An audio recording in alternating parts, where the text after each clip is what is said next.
Let me talk to you about this code right here, which was sent by someone on LinkedIn. And I saw this try and catch block and I was like, hold on, stop here. Because what you are doing here is swallowing the exception just like this.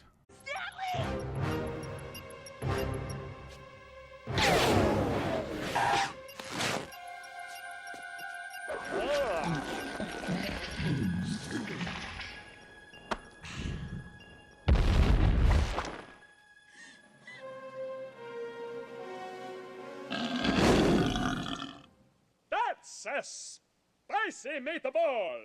Literally, what you're doing here is you have the try and then the catch. And basically here, you're just logging saying that an error has occurred. And then you log the employee. What? Right?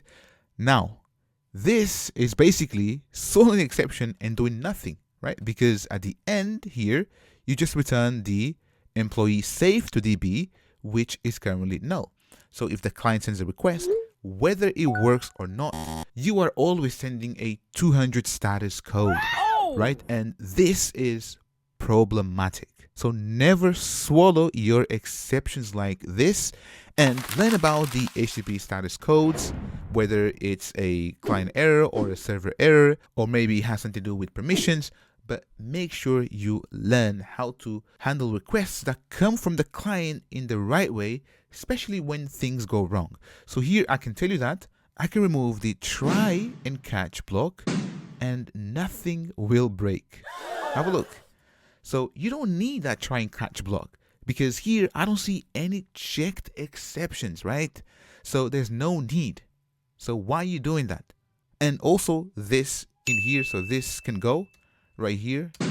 And basically what we could do is we could remove the whole thing, in fact. So just put it right here. There we go.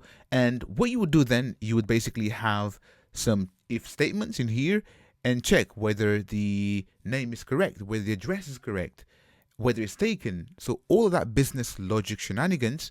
And then you throw an appropriate exception if you have to, and then have an exception handler handle the exception and return the appropriate status code to the client. So never swallow your exceptions. If you enjoyed this video, smash the like button, subscribe, and I'll catch you in the next one. Assalamu alaikum.